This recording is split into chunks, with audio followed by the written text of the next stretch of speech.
Welcome to the Soul Call with Kelly B.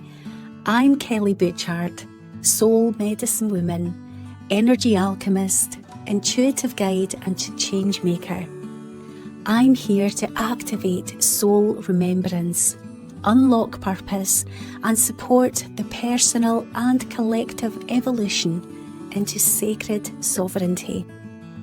This podcast is a space for heart-led women to rise, to take their power back, to walk in truth and live elevated lives of joy, abundance and deep fulfillment. Through powerful conversations with visionaries, way-showers and spiritual leaders, we weave ancient wisdom, quantum healing and divine insight to awaken something within your soul. This is more than a podcast, it's a movement, a remembering. This is the Soul Call. All of my offerings, social links and ways to connect are in the show notes below each episode. Be sure to check them out, I'd love to meet you there. And please remember to like, subscribe and share. Thank you for being here. Hello everyone and welcome to the Soul Call with myself, Kelly B, the space where we explore what it means to live, learn and lead with soul.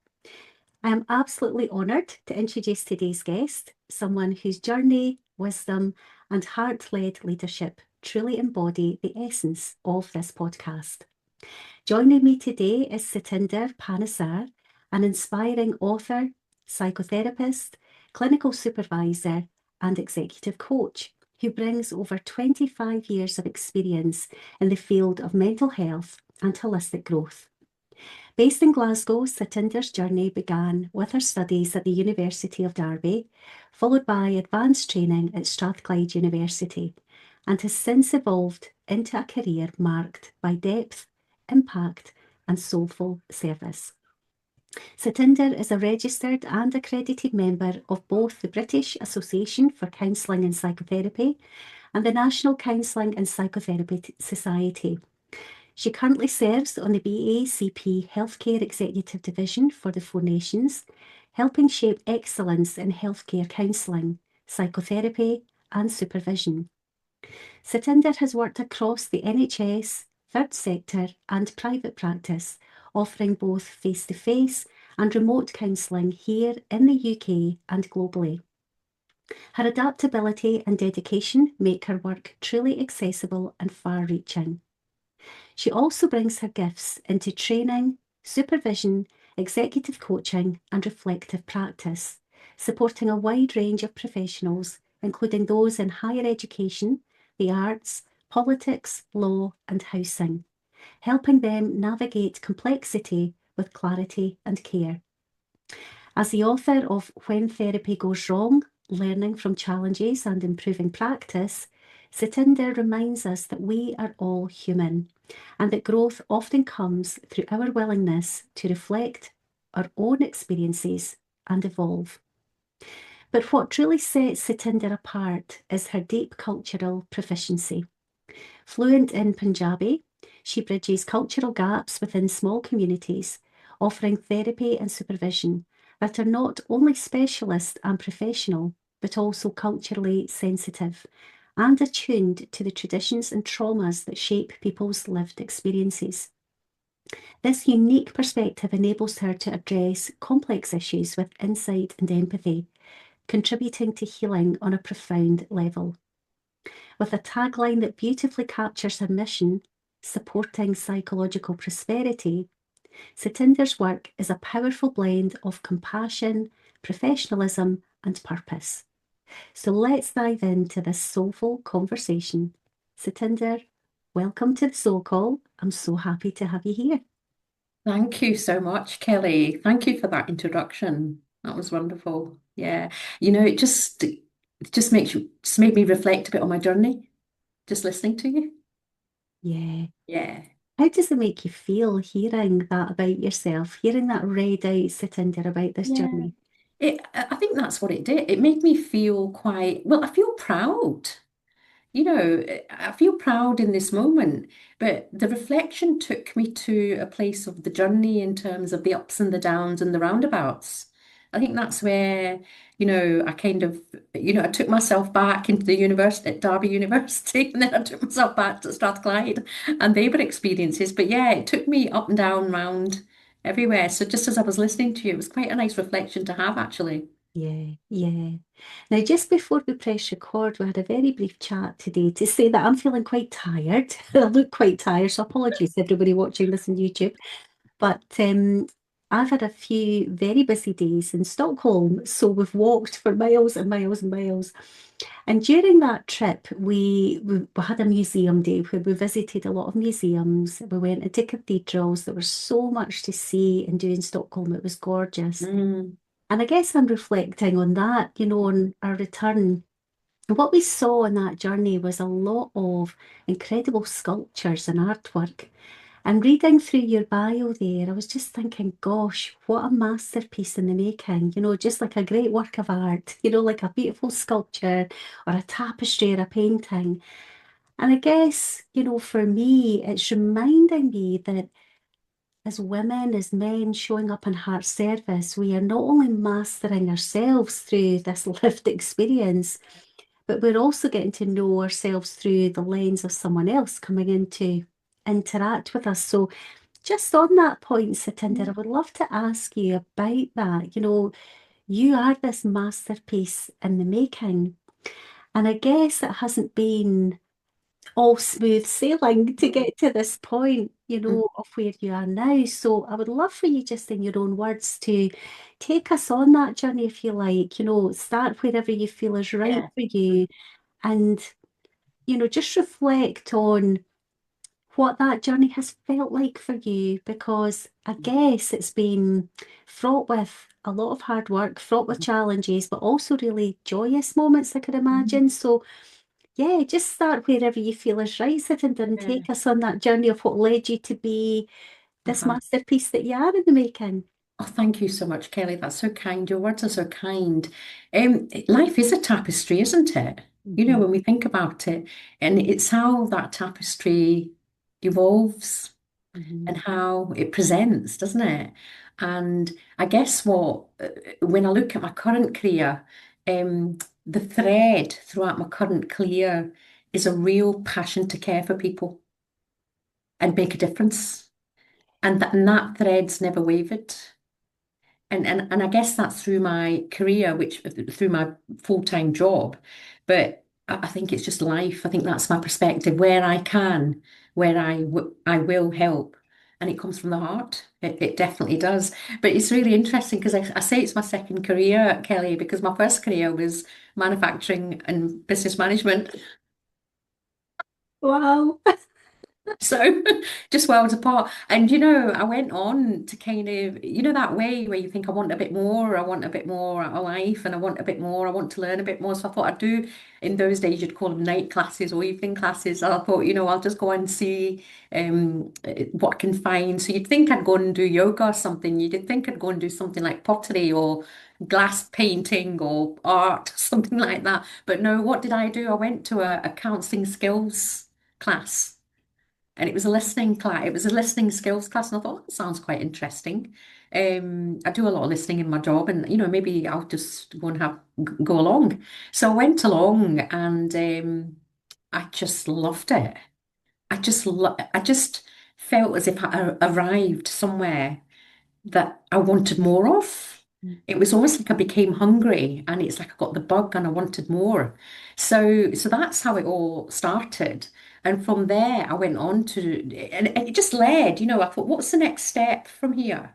And I guess I've always, anything I've studied in or trained in, I've always we've done it to a standard where it's accountable to an organization or an accrediting body. So I've always had that right from day one. I thought anything I'm doing, if I want to do it, I want to do it well, but I also want to do it at a professional level that's accredited and you're accountable to somebody. So I guess that's another thread from that day one when I kind of stumbled upon this evening class. And of course, there I went on to do the COSCA counselling skills, which is kind of the next thing up in Scotland is COSCA counselling skills. Went to do that. Loved it, loved it, loved it. Couldn't get enough of it. And of course, I then went on. I thought, what's the next step? What can I do next? And I went on to do my master's in integrative psychotherapy. Went on to do that, just a little jump from counselling skill from an evening counselling skills and then jump. So I went on to do that, and then after that, I thought to myself, and of course at this time I was still doing when I was doing my COSCA, I was still doing my old job, but I guess where I'm going with that is after I did my masters, I thought I've had enough. I can't do any more, but it didn't last because I just continued with that as well. I then went on to do my accreditation, went on to do my clinical supervisors, and then I went on to do my coaching with ICF, and and that was it. It was after the coaching I thought I'm done. I feel as if I've kind of reached a point where I want to. Don't get me wrong, we always continue to learn, don't we? We always, in terms of continuous professional development. I know my clients teach me a lot. I'm always continuously learning, but it kind of stops at any big kind of learnings, trainings. It kind of stopped at that, and I'm delighted at that. I feel content at that.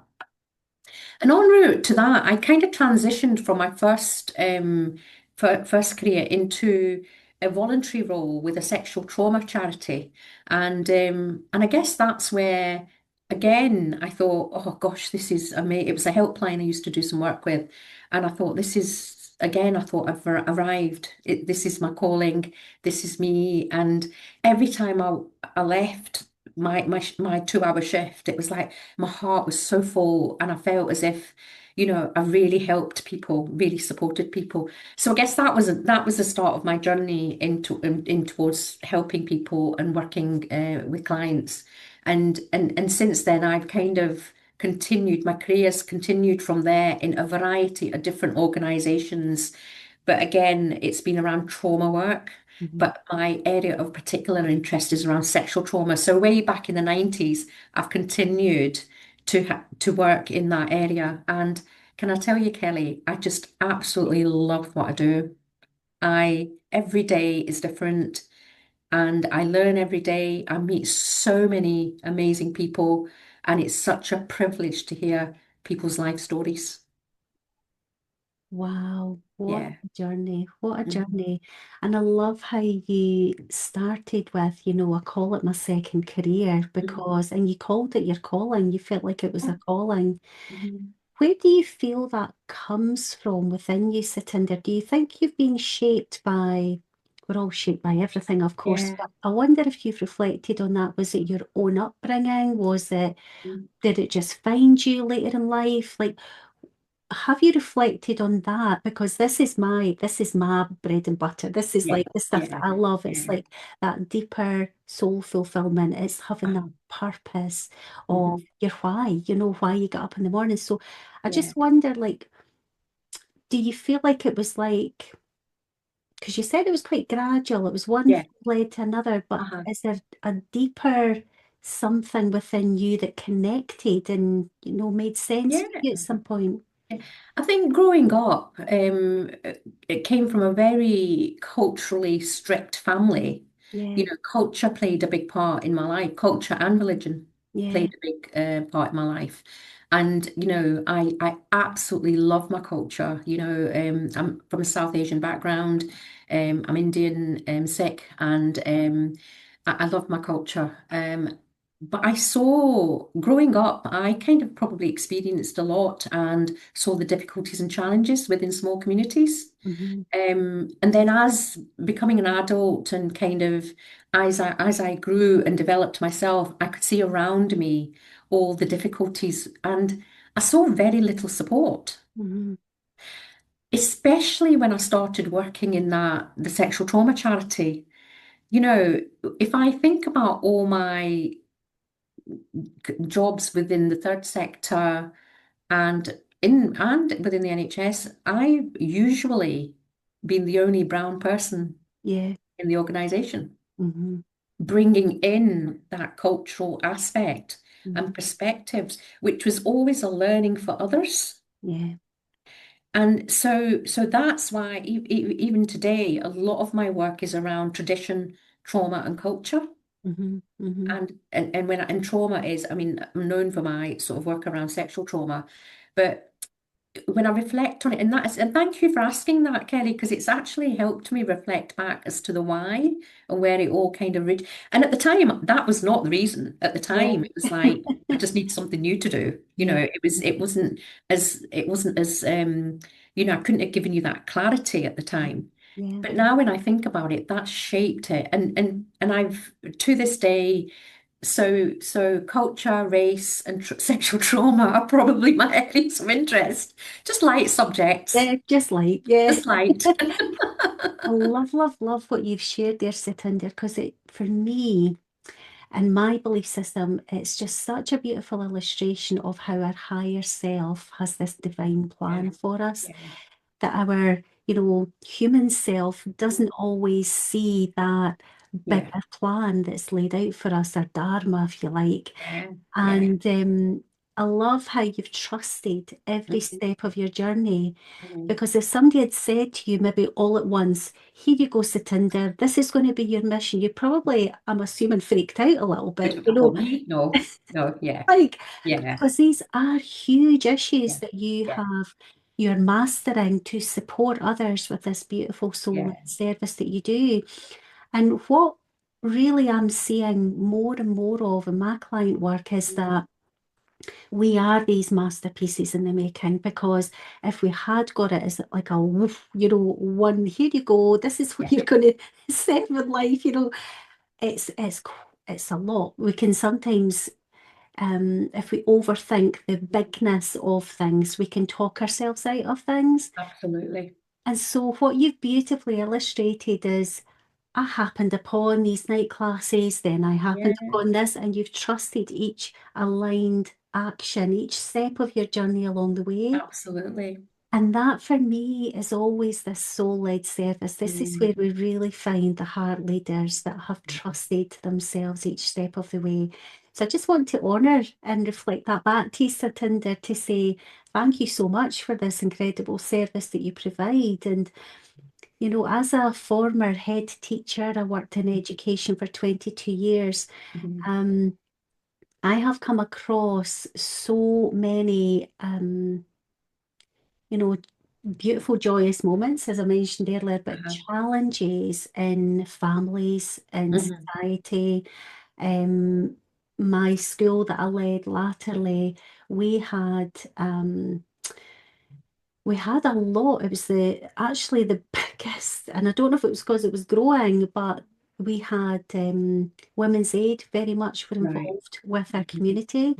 And we had, I'm trying to be careful because I don't want to say like specific locations, but Yeah, it's needed everywhere, as we yeah. know. But yeah, there was secure housing, safe Uh-huh. housing Yeah. for women that required that level of support. And Mhm. so I referred a lot of women to Women's Aid and to, I Mm. think it was Shakti, it was called. Yeah, Shanti Women's Aid, yeah. Yeah, Uh-huh. Shakti Women's Aid as Yeah, well. And I know that they were so stretched. yeah, yeah.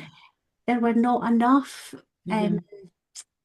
not enough people who could offer the service that was needed. And it really Absolutely. shocked me to the Mm. core of how much this was needed in Yeah. society. And I had experienced a lot, in the years up to that, but there is such a growing need. And I would love to hear just what your views are on that, Satinder. What have Yeah. you discovered in your role? Is there still like this desperate need for more women to step in and to offer services in the way that you do? Absolutely, there is. And it's really interesting because at one time I was the only Punjabi speaking counsellor in Scotland. Wow. At one time. Now, since then, and I'm delighted, I support a charity called Scottish Asian Counselling Services, Hmm. which was interesting because had I not been at the end of my career, it's something I probably would have done and set up. But I've been supporting this charity because I know it's so needed Yeah. around this. So I guess. Or the demand, I suppose, just going back to my when I worked in the NHS, I think that was one of my frustrations I have got so much time for the NHS and the department I worked with. Phenomenal work. They did some amazing work. But my frustrations, I needed more. It was like there was a bigger calling for me. There was something that just wasn't, I just wasn't meeting. And I remember that time when I was leaving the NHS, I had so many people saying to me, "You're doing the wrong thing. You've got a really good job. You're a manager there, and what about your pension? Blah, all of that stuff." And I thought, it's not where I want. Of course. Listen, we all need. We've got to pay our bills, haven't we? We need that. We do. But there was just more for me. And I remember a client sitting in front of me and saying, "I've been waiting 3.5 years for this assessment." And I thought, no, I Yeah. can't do that. Yeah. And so when I left, it was almost like I wanted to be more accessible. Hmm. We know that when you're working part of an organization, you've got to go through policies, procedures, there's lots of red tape, blah, blah, blah. Whereas when I left, it was me. I Hmm. made the decisions and I could respond whenever I want. I try and respond within 48 hours of an email dropping in my inbox or a call. Now, if I can't support, then I know people that can. So Yeah. I will always signpost on. To me, that feels I'm looking after somebody's mental health. Yes. Uh-huh. I feel as if even if I can't, I'll go the extra mile to link them with somebody. Yeah. Yeah. Amazing. So there's such a pool of therapists that I'm delighted, and a lot of people have trusted me in my work that Mhm. I value their work and know their work as through my clinical supervision. So I supervise other therapists, so I know their work. So when I'm advocating for somebody, it's because I know their work. It's not just because I'm pulling a name out and saying, "Go and see this person." Yeah. Yeah. And that's beautiful. I love that you've also, you still have such love for the NHS, but we know that Yeah. systems are really strained and there's But it's lots the demand, isn't it? It's of just what you were demand. talking about. So because the demand is so great, and the problem we have there is that the demand is great for the population, but what we need within it is specialized services and specialized, and that was something I couldn't do, I couldn't provide. Yeah. Um, Whereas now it's like somebody coming to me from the same I don't like to say South Asian, although I like to say small communities because there's a lot of things that are very similar with it, and you'll know that Mhm. with your previous role as head teacher. It's like small communities. There's a variety of different things that people suffer with. I want to use the word suffer because they do. And knowing somebody that comes from a smaller community, it's like you just get it. You just know. And Mhm. there doesn't need to be any explanation. And of course, with the language, what comes with the language, and I also work with Hindi and Urdu as well, is that there's certain words that you just can't express in English when you have a mother tongue, when you have your own language. And so that's where the language comes in through expression Yeah. and that's beautiful in itself, Mhm. is to be able to converse. I've got to share with you and give you a laugh, Kelly, because I remember the days when I was younger, my mum and dad used to force me to go to Punjabi classes at the Gurdwara, and it was like, I'm like, I don't want to go. I used to scream and shout. Used to hate it. Used to hate it. I just used to didn't want to do it. Didn't want to learn the language. But oh, am I grateful? Yeah. I'm Yeah. so grateful. And then I went on to teach Punjabi as well for about Wow. 17 years to little Wow. children because I'm so passionate about it. Yeah, Amazing, yeah. amazing. And this is where, what I'm feeling into now is you have that immediate trust Mhm. with clients. They feel safe then with you because there is this acknowledgement and deep knowing that nothing needs to be overly expressed because it's just known, it's felt. Uh-huh. And I really love the way that you're honouring all of that because what you're doing is you're reducing the barriers for women. They're already traumatised. They're Absolutely. already dealing with the most difficult pain and suffering that Yeah, that they're either suppressing or containing or whatever. absolutely. And then you reducing all of those barriers just to make it so much easier for them to access the healing that they Absolutely. deserve. Yeah. So just such beautiful, beautiful work that you do, Satinder. And gosh, I can imagine just the feeling in your heart going home each day, Yeah. knowing that you are making a difference. Going back to what you said to me originally, I just wanted to make a difference. Yeah. And see when somebody actually, when you finish working with somebody, and this is how actually my practice has evolved really. When you finish working with somebody, and they say to you, "You've made such a difference in my life," or they'll say, "You saved my life," and I'm like, "No, you did the work. I just held space for you." But gosh, I mean, that is just like, and if I look back at some of the work that I've done over in the late 90s, I think about, I'm just chipping away because I can't make the massive. I'd love to go and do. I mean, I did a lot of campaigning in my day. In my younger days, I did a lot of campaigning, out with the placards and all the rest. I used to do a lot of that. But now it's like, I'm just chipping and doing my bit and doing what I can to support people.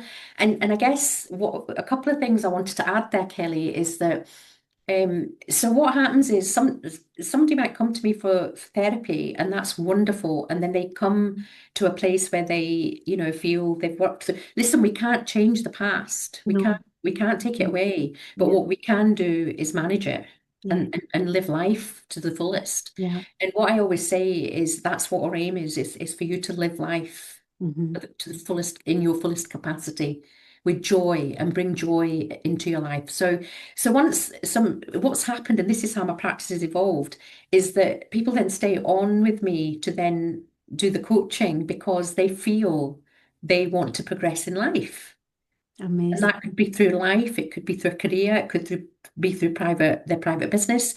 So people stay on for coaching thereafter because the relationship's built and they know, they know my way of working. And that's kind of how my therapeutic coaching has evolved. Um, and then what happens is that we then contract into a coaching agreement and we continue to work and coaching. And vice versa, what's happened, Kelly, is that people come to me for coaching. So initially they'll come to me and it will be, I want this, this, and this, I want to work with this. And we know coaching is very goal focused, it's action focused, it's like what your aims, and it's very different to therapy. And so what happens is as we work, as we build a relationship, the past starts to come in. Yeah, And yeah, what we discover is there's so much historical stuff that needs to be worked in. So we transition into therapy. So we'll stop our coaching and we'll then transition into therapy and do the piece of work. And it just works beautifully yeah. together. And that's how my practice has evolved, actually. That's beautiful. Yeah. And you're so humble, Satinder, because even just, and I guess that's a cultural thing as well, and it's a Scottish thing, we just think, I'll just do my wee bit, Yeah. here, you know. Yeah. Actually, when you think about the huge ripple effect that you are having on not just the people that you're coaching and supporting in your therapeutic work, but their families then, that Yeah. whole dynamic, their children, their whole outlook on life, that Mhm. ripple effect then, and then they're passing it on if they continue to work with you and become coaches and therapists themselves. You've got this supervisory role where you're impacting, so many coaches and therapists there. Mhm. And then before our recording today, you mentioned your granddaughter Naya. Yes, Think absolutely. about, look at this incredible woman that you are with all of this heart service, Mhm. all this lived experience, all this wisdom, and every beautiful conversation and interaction that your granddaughter has with you, pouring that love into her. Yeah. It's like you're breaking boundaries and barriers down everywhere and showing women and men everywhere what is possible so that it doesn't matter how much trauma you've experienced in your Mhm. life, that doesn't define you as a It doesn't define person. you. It's been Absolutely. a marker in your life, Yeah. and that you can come out of victimhood and Mhm. into, thrive beyond Mhm. survival mode. So how do you feel about, just going back to the comment you made? I just do my little bit where I can. It's like when you hear that reflected back, how does that make you feel, Satinder, just knowing that you are having such a huge impact? I don't see. I don't see. I see it like I just do my bit. I see it as like every day I'm going to do the best that I can do. Every day I'm going to make a difference in people's lives. That's my whole thing of when I speak to anybody. And the other thing is I when I'm out and about and I'm not working, I'll just say good morning to people, I'll say hello to people, and I just want to make them smile. Because life can be rubbish and we never know what somebody else is going through, do we? Mm. And see if that just that good morning, how's your day, or have a good day, or have a great day ahead. I just think, you know what, it's just making a difference. It's me myself doing my bit. That's how I look at it, and I'll continue to do that as much as I can. Yeah, on a daily basis. Absolutely. What a beautiful soul you are. Thank you. And just to go back to my granddaughter Naya, oh, Kelly, she is my why. She is. She teaches me so much. Yeah, She definitely teaches me mindfulness. There was one day we sat in the patio and it was raining, and the two of us sat cross-legged at the patio door, counting the raindrops. I mean, how mindful is that? yeah. And I So had said, beautiful. and I've gone on to do that because I think that is just so beautiful. So she teaches me stuff every day. And she's going to be 4 in August, and she just every day. Whenever I see her, I go away with thinking, "Wow, Yeah, she's just taught me something else." yeah. Yeah. So she's my why. She's definitely my why. Yeah. I love that. And Yeah. it's making me reflect on yesterday. There were people really, really angry and losing their temper and quite, it was getting quite, you could feel the energy shifting as we were standing queued in the airport at Yeah. Stockholm. So there were delays, quite Hmm. significant delays because the systems were down. So you Hmm. can imagine people were Yeah. getting really quite upset. And I always look for the babies and the children Mhm. because they keep you anchored in that moment. It's like, there's worse things going on in the world right now. It's like we've Yeah. got delays, so be it. So I always just focus on the children and the Yeah. babies, and they just bring you back to a place of joy because they're just so They in do. their hearts at that point. Absolutely. Children do bring you back, don't they? They Yeah, really absolutely. do. They Yeah. really do. So she's an absolute delight. So I dedicated my book to her. That was who I Love dedicated the book that. to her. I Yeah, love that. absolutely. And Yeah. I would love, love, love for you to share with us about your book just Yeah. now. So you wrote a book called When Therapy Goes Wrong, Hmm. Learning from Challenges and Improving Practice. Yeah. And that all came around because somebody had made a comment about you being so experienced, and it Yeah. must be something along the lines of, it must be great that you never make mistakes Yeah, or you never get it wrong. you never get it wrong.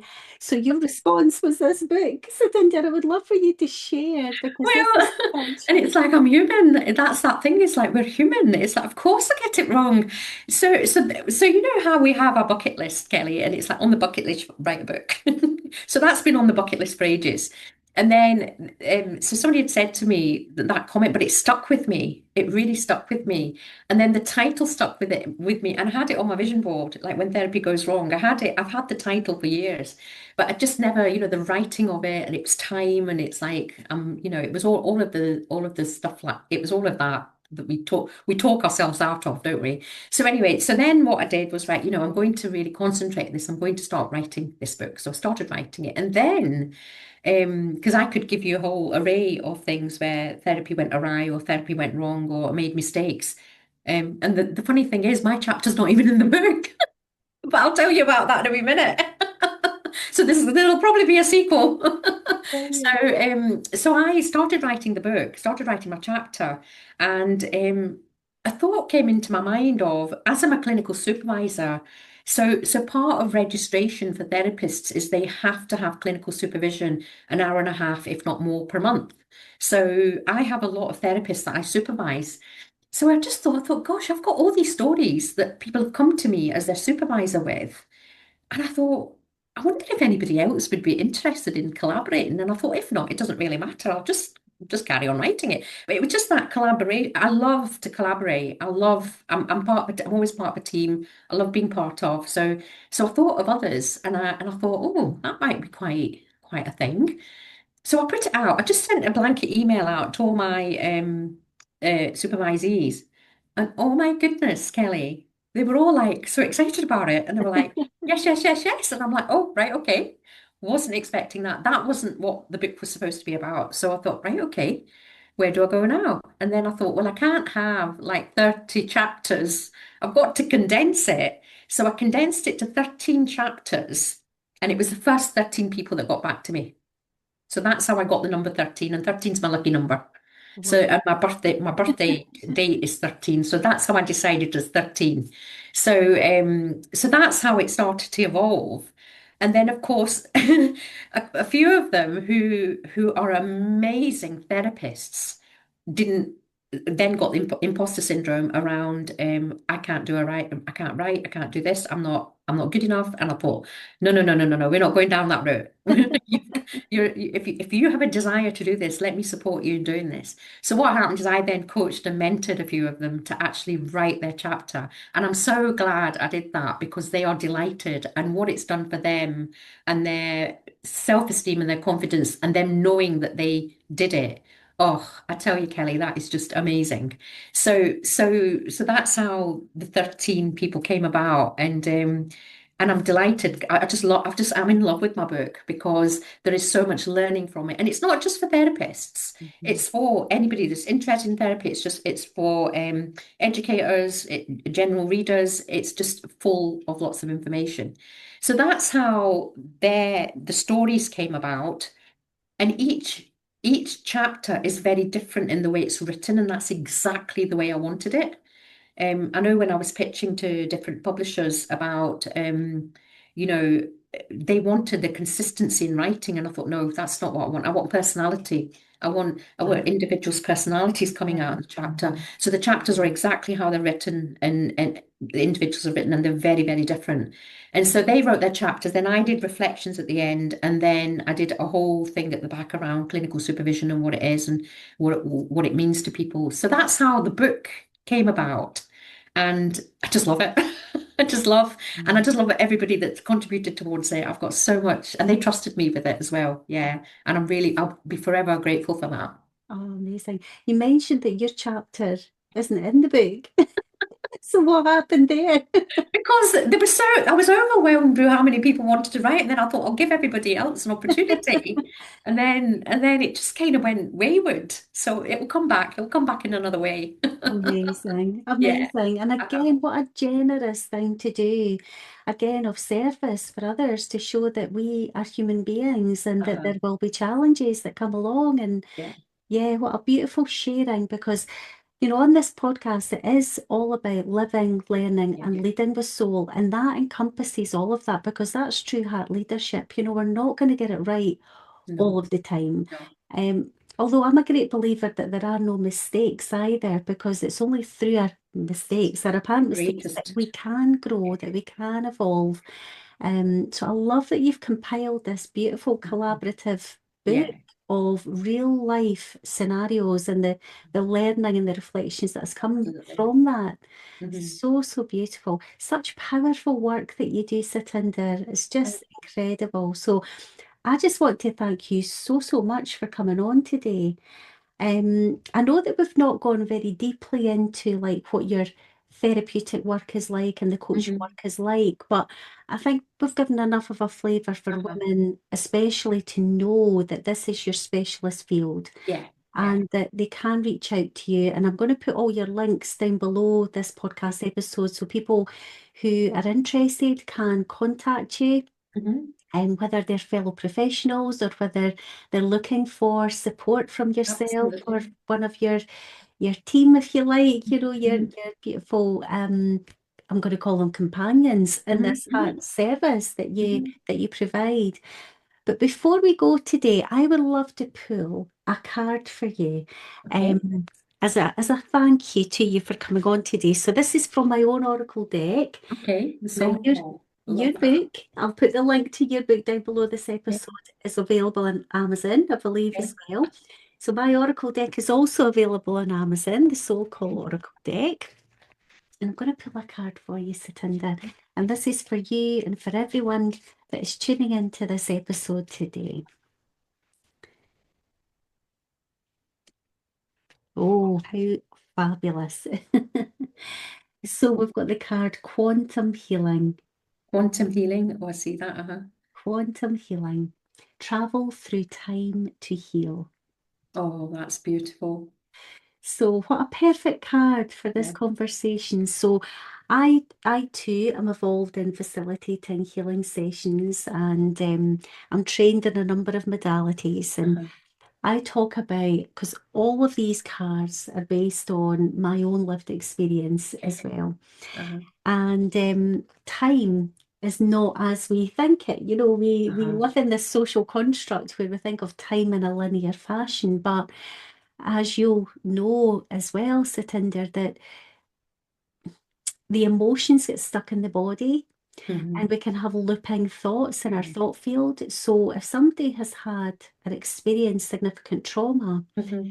as soon as something triggers that, they're right back there emotionally again. Absolutely. Yeah. And that's quantum time. It's, you know, it's not this linear thing. We talk about past, present, and future Hmm. to make things easier, but really what we're going and doing is we're going into the quantum field to Hmm. heal through all time Yeah. and That's to so liberate beautiful. ourselves. Yeah, Yeah. And you're right, because trauma, our body holds a score. absolutely. Our body holds everything. Our mind Absolutely. might try and suppress it all, but our body holds everything. Yeah. Absolutely. Yeah. Absolutely. And for me, I'm very having experienced a lot of trauma in my own life. I have experienced personally counselling and Yeah. psychotherapy and know how amazing it is. Yeah. And I've ventured more deeply into not just hands-on healing, but also quantum healing, such as silent counselling, where we're somatically releasing it from the body Mm-hmm. because we store our issues in our tissues. So Oh, I love that. now I am very connected to Venus as well. So the Venusian frequencies are in the image here as well, which I'll not go into a Okay. great deal of detail in this, but I'll read to you this Okay. message, Satinder. Quantum healing invites you to move beyond the linear constraints of time and recognize the multidimensional nature of your existence. In the quantum field, past, present, and future are not separate. They coexist in a harmonious dance of energy. This card calls you to step into the diamond blue hypercube, a fourth dimensional gateway pulsating with Venusian frequencies of love, and journey through the timeless realms of your soul's experiences. This celestial time machine allows you to explore different timelines and heal aspects of yourself across all dimensions. Whether it's the wounds of the past, the fears of the future, or the challenges of the present, you can liberate and unify your soul on every level. By healing these fragmented parts of yourself, you elevate your multidimensional being to higher frequencies, aligning with the most loving and expansive timeline available to you. Visualize this process often, engaging in meditation or dream work to travel through the quantum realms. Each journey holds the potential for deep healing and transformation, leading you closer to the highest version of your soul. Embrace this as a sacred adventure, a self-liberating process where curiosity and wonder guide your exploration of the cosmos within you. Trust in your ability to heal across time and space. You are the liberator of your soul, capable of weaving together all aspects of your existence into a unified whole. Through the weave of time I roam, in love's light, the cosmos my home, healing past and future grace, in quantum leaps, my soul's embrace. Thank you so much, Kelly. Thank Quite a you. perfect card to finish our That's so conversation on lovely. today. Yeah, So yeah, I hope that everybody has received that in their heart today, yeah, and yeah, particularly you, Satinder, for the yeah. heart service that you provide, because Thank you. You know, I truly believe that we are these eternal souls having this human life right now. And remembering that we are these eternal souls, we can go to any lifetime and we Mm. can collapse time and we can release, a lot of the personal and collective karma that many of us, are experiencing. So that's a kind of nod to all of that, if you like, and with a visual representation of something that I used to go into this time machine. So you tell him's a primary school teacher. Lovely. I love that. Yeah. Satinder, is there anything that you would like to share with the viewers and listeners before we finish today? Yeah, I guess firstly, I would anybody, I just want to say, and in the work you do as well, Kelly, we don't need to suffer. Historical traumas are historical, but there's still that future that you still have to live. And like I said earlier, we can't change what happened, but we can absolutely learn to manage it, support yourself so that you see the future and joy. So anybody listening is access, and it doesn't need to, access support, access help. And you know, I might not be the right person for you in working with you, but I might know somebody that can, but you do not need to suffer. I think that's the message I want to let everybody listening hear is Yeah. that there's help out there. Yeah, Absolutely. a beautiful message to Yeah. finish on. Yeah. Satinder, thank you so much for your time today. And as I say, I've dropped all your links below this episode today. So please check out this wonderful lady, check out her book. And thank you everyone for tuning in today. Big love, everyone. Thank you, Kelly. Thank you so much for tuning in to the Soul Call with Kelly B today. If this episode spoke to your heart, I'd be so grateful if you'd take a moment to like, subscribe, or share it with someone who needs to hear it. Your support truly means the world, and it helps this message ripple even further. And if you're feeling called to explore more of my work, my latest offerings, sessions, and ways to connect are all in the show notes below. I would love to hear from you.